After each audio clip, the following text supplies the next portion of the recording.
شما اصلا در یک فیلم ایرانی اگر دیدید یه لیوان شکست و طرف موقع جمع کردن به خورده‌هاش دستش نبرید، من به اون فیلم اسکار میدم. تکرار از جوی که در سالن حاکمی بسیار انسان‌هایی هستید که به موسیقی علاقه‌مندید و حس سیری ناپذیری نسبت به این موضوع دارید. علیرغم کمی الان یکی از بهترین‌های موسیقی پاپ که در چند سال اخیر به عنوان یک سبک و سیاق جدید با یه سری تقریباً که چندتر از من روی صحنه اومد و ایفای نقش کرد. دیدید که شهرام شکوهی مو کاشته؟ پودره اونا. نمیخوام آبروش ببرم. اما من یه کوچولو بهش از شهرام هم بخونم. حالا موفق دستات احتمال من بزن.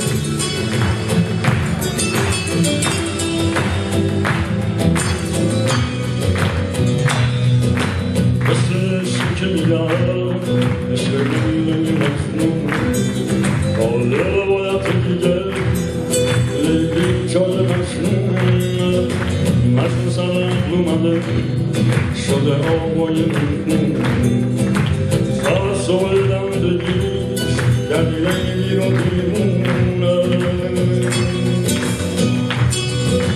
اما لیلی مجنونش دل میکنه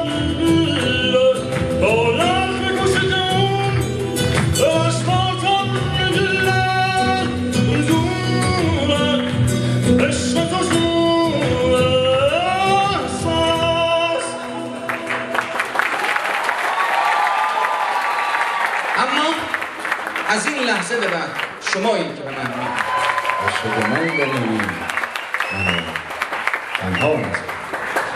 گفت عاشق من بمونی منو تنها نذار. عشق مقوله است دیگر که فرمایش حضرت مولانا همه چیز بازی است الا عشق بازی. عشق این شعله که بر دار و ندارم افتاد، گرهی بود که بر رشته کارم افتاد. جانم از راه گلو داشت می آمد بالا، چنان سخت که یک دفعه فشارم افتاد. آخرین نامت از دست من آن جایی که گفته بودی که تو را دوست ندارم افتاد. چه بگویم به چه طرزی دل و جانم میسوخت، عشق این دارم افتاد. آب رفته به جو نمی آید، با خبر باش او نمی آید. عشق مهمان با ملاحظه ایست، با بفرما که تو نمی آید. چه تفاوتی هست بین عشق و دوست داشتن که یک عمر داریم خودمون رو بازی میدیم. میگفت دوست دارم ها تو باور کنم مثل امضای ته نامه ها که قرمز رنگی میگی با خونم امضا کردم و طعم آب انار میده. چی رو باور کنم؟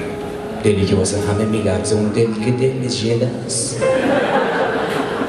اون پسرایی که مثل کانال تلویزیون هر روز عشقشون عوض میکنن، آخر باید بشینن برفک نگاه کنن. آخر به بنبست است.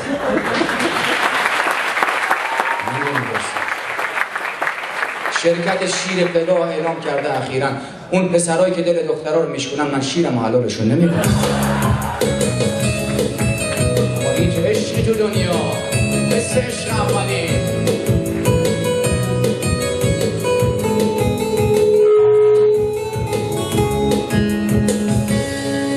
میگن هیچ عشقی تو دنیا مثل عشق اولی نیست.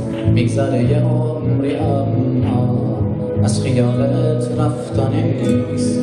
داغ عشق هیچی مثل اون که پس میزنتت نیست. چقدر تنهاشی وقتی هیچ کسی هم قدمت نیست.